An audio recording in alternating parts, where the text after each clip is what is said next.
What if I told you that sushi, samurai, anime, even Japan itself, according to some Koreans, was all invented in Korea? Sounds ridiculous? That's what I thought too. But online, more and more claims are popping up. From ancient warriors to bullet trains, Korea is saying we made that. So today, as a Japanese person, I'll walk you through 10 cultural treasures the world knows as Japanese, but Korea says they created. Is this a cultural misunderstanding, or something deeper? Let's find out. Here are the 10 things Korea says they invented. Starting with number 1, sushi. Section 1, sushi. What if I told you sushi wasn't Japanese? Sounds insane, right? But some people in Korea have claimed sushi came from them. Yesushi, the symbol of Japan. The carefully sliced fish, the perfect rice, the quiet elegance. They say it's Korean. The argument goes like this. They say Japan borrowed the idea from Korean kimbap. They point out the use of seaweed, rice, and fillings. They say it looks similar, so it must be Korean. But wait, let's think about this. Kimbap is rolled. Sushi, especially nigiri, is pressed. Sushi uses raw fish. Kimbap usually doesn't. And sushi goes back centuries to the Edo period. We have records. We have names. We know who invented it. It didn't start in Seoul. It started in Edo, modern-day Tokyo. So why the confusion? Well, sushi became famous globally. When something gets big, everyone wants to claim it. It becomes a prize, a badge of honor. And that's what's happening here. But here's a question. Do you think similarity means origin? Does a burrito mean the taco came from Mexico? Does pasta prove ramen is Italian? Food evolves, cultures overlap, but history matters, and records matter. And in the case of sushi, Japan is the birthplace. That's not opinion, that's fact. So what do you think? Is this cultural inspiration, or cultural rewriting? Let me know in the comments. And now, let's move to the next item Korea says they invented. The legendary samurai. Section 2, samurai. Imagine this. The samurai. Swordsmen in armor. Loyalty. Discipline. Honor.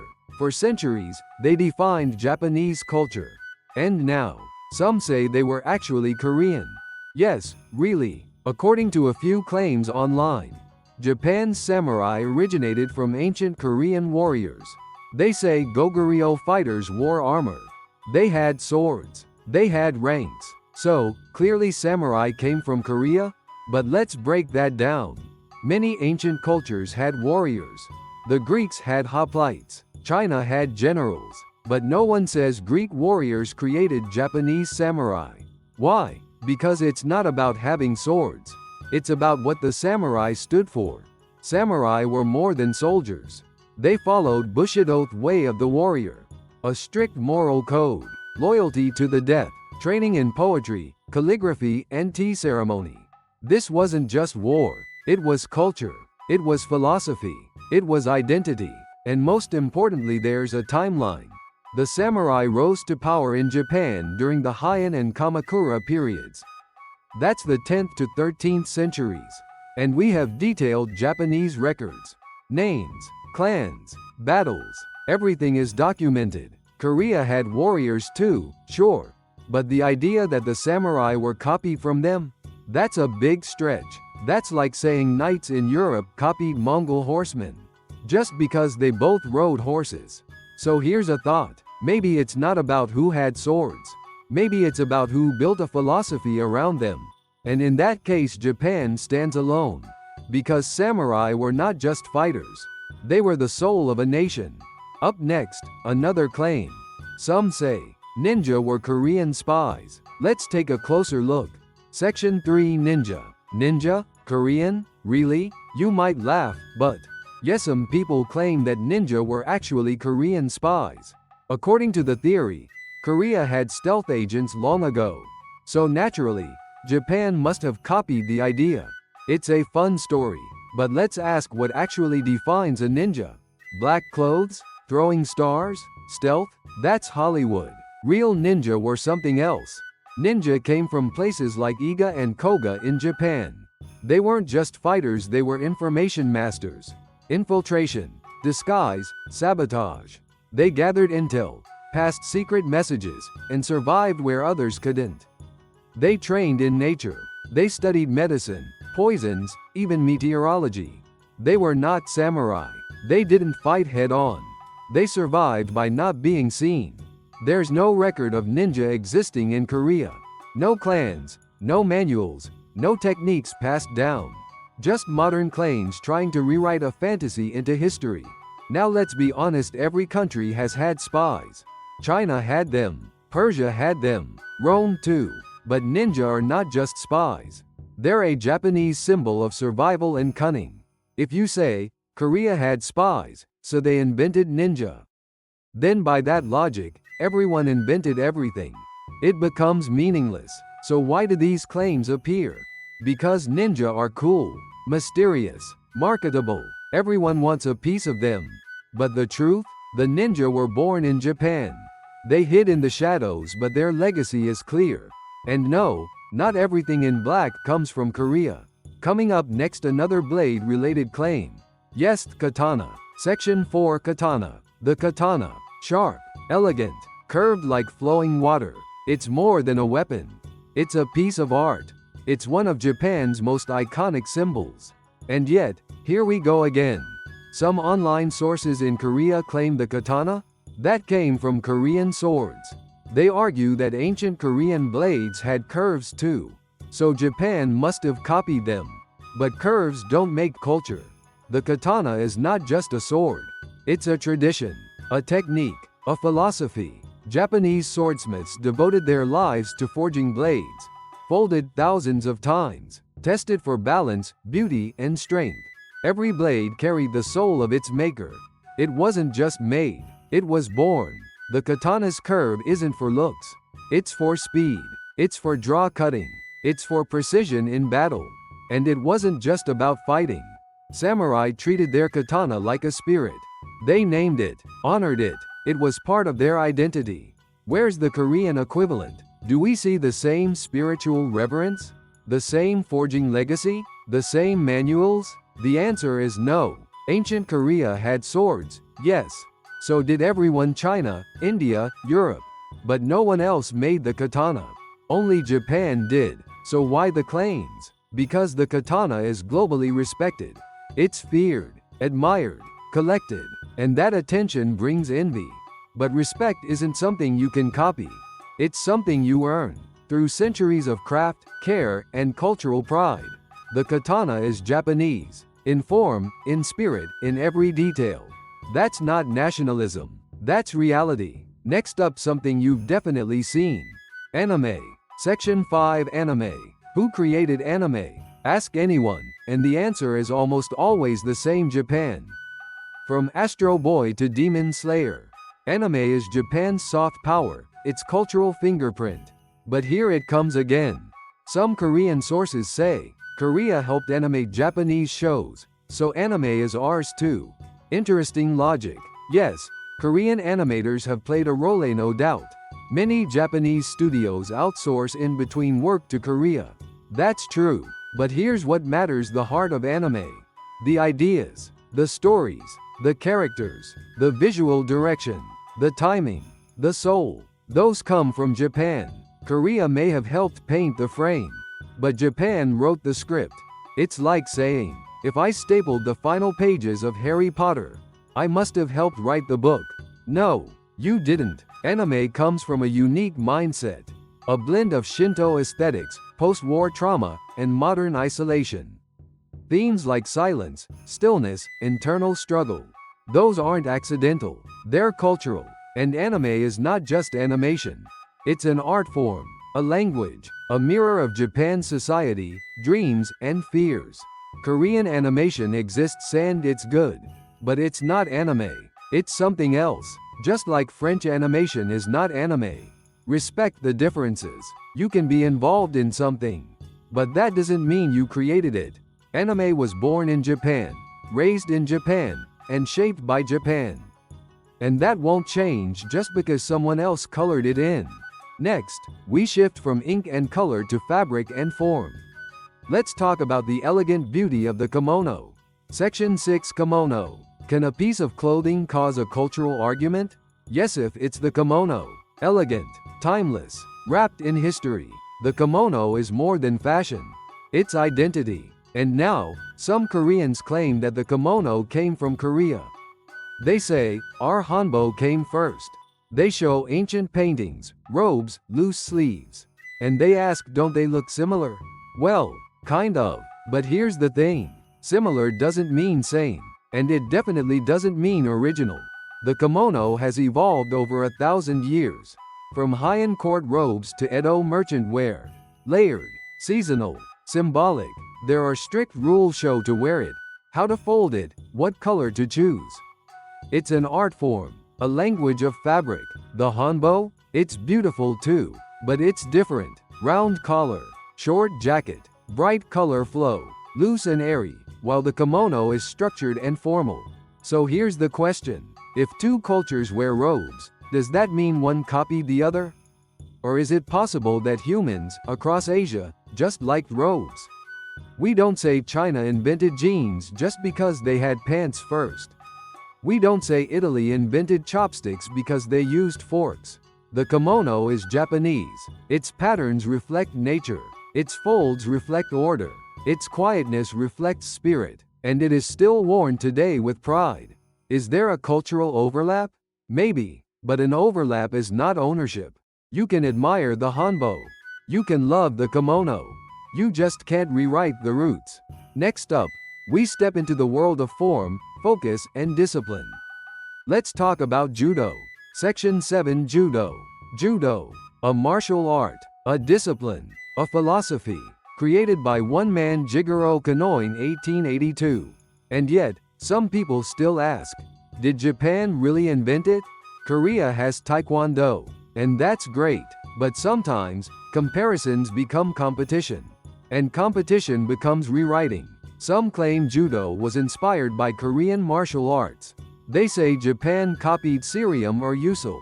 They say grabbing, throwing, balance those exist in Korea too. So judo must be Korean? Let's be clear. Martial arts exist everywhere. China, India, Greece. But judo is not just about throwing. It's about principles. Jigoro Kano studied jujutsu and restructured it into something safer, more educational and modern. He created dojos. He created ranks. He gave it a uniform, a purpose, a system, maximum efficiency, minimum effort, mutual welfare and benefit. These are not just fighting techniques. They're ethical foundations, a way of life.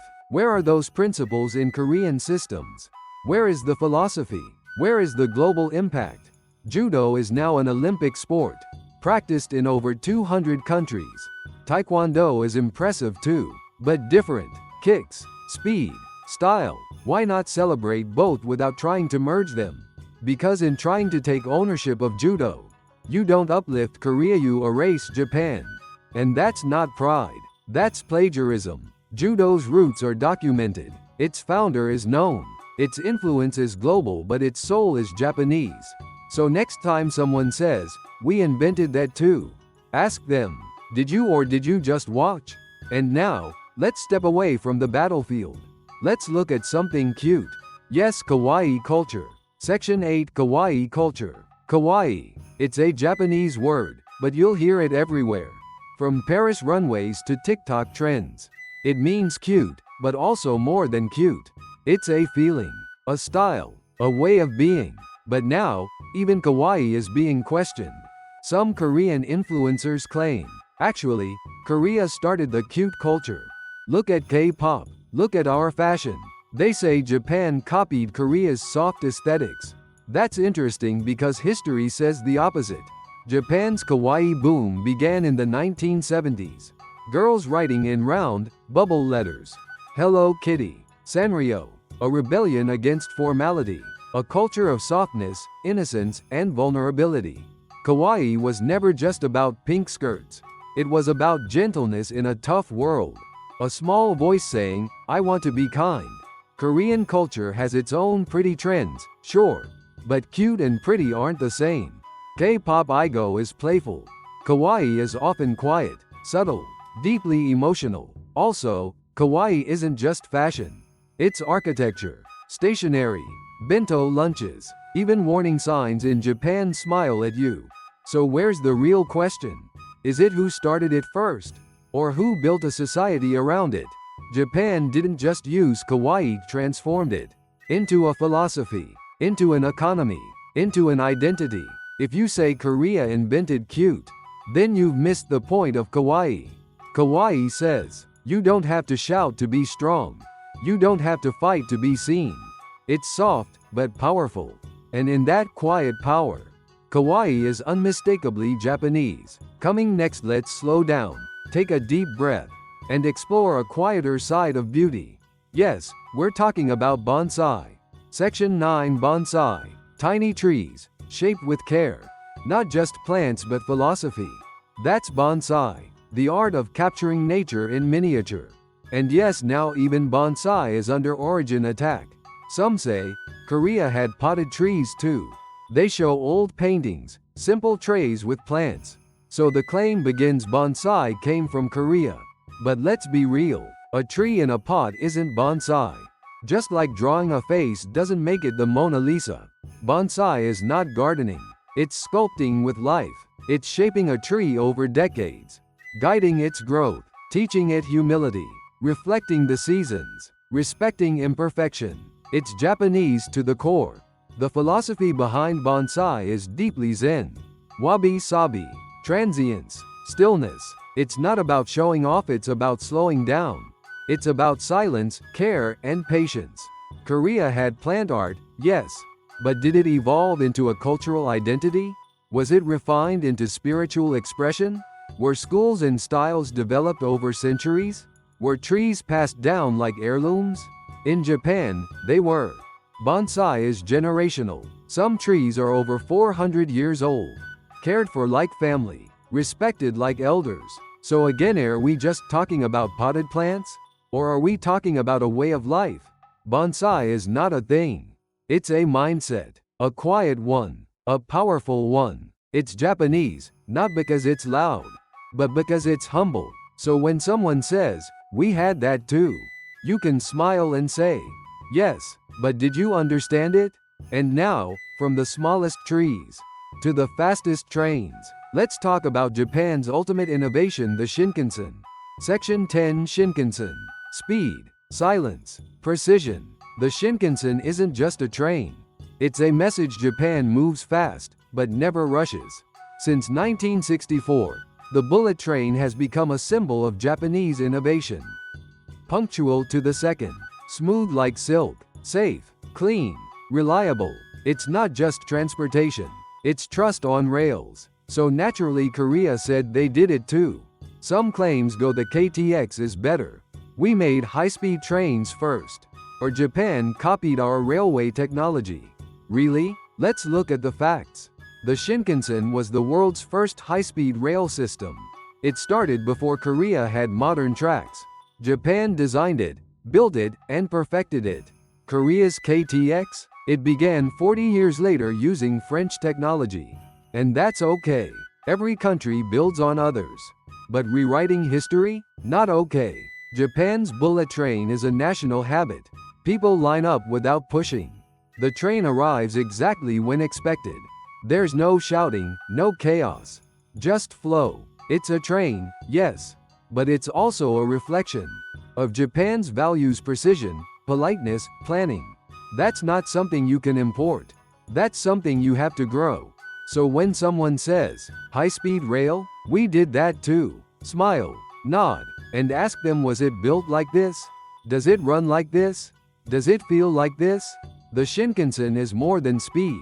It's about trust, harmony, human care behind machines. And that is very Japanese.